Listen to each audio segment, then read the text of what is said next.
The CEO disguised himself as a worker to inspect the electronics factory. However, he angered the deputy factory director's son, who retaliated against him. Just as the security guards were about to beat up the CEO, the factory director's secretary walked over, asking what was going on. Hearing there was trouble, the secretary was furious. But when he turned and saw that the troublemaker was the CEO, he was so terrified that he fell to his knees. The deputy director's son, unaware of what was happening, thought the secretary was simply in a hurry and thus appeared weak-kneed. Understanding the CEO's hint, the secretary kept his identity hidden and let the CEO handle the situation himself. The CEO then announced that, starting tomorrow, all employees eating in the cafeteria would receive equal meals, with no favoritism. Otherwise, anyone responsible for such discrimination would be fired. He also demoted the deputy director's son by 3 levels and revoked all his bonuses. Seeing the secretary obey a mere worker's orders, the deputy director's son stormed off in anger. To avenge this humiliation, he reserved a private room at a hotel and planned a class reunion. The next day, the CEO arrived at the hotel in the factory director's car, intending to discuss the deputy director's embezzlement over dinner. But as he reached the hotel entrance, he spotted his wife waiting for her classmates. She assumed he was there to attend the reunion as well. Surprised, the CEO asked about the reunion.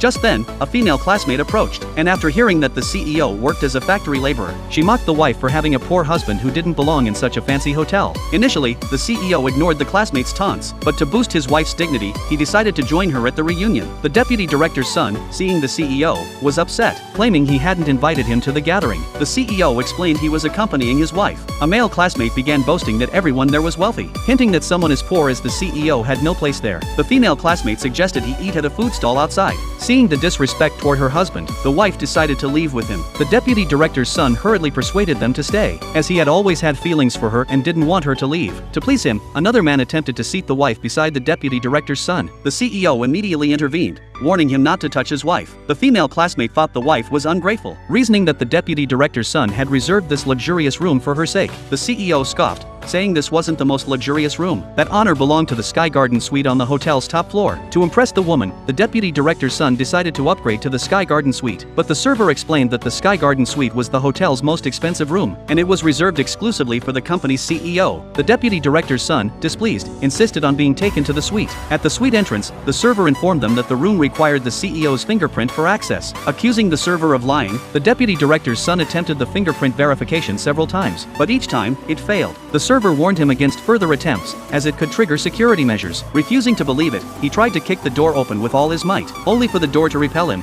causing him to fall at the CEO's feet. Seeing the CEO chuckling, the deputy director's son asked why he was laughing. Could he open the door himself? The CEO confidently replied that he could. Just as he was about to scan his fingerprint, his wife stopped him, as she still didn't know he was the CEO. The deputy director's son mocked him, calling his claim nonsense. In the next moment, the door to the Sky Garden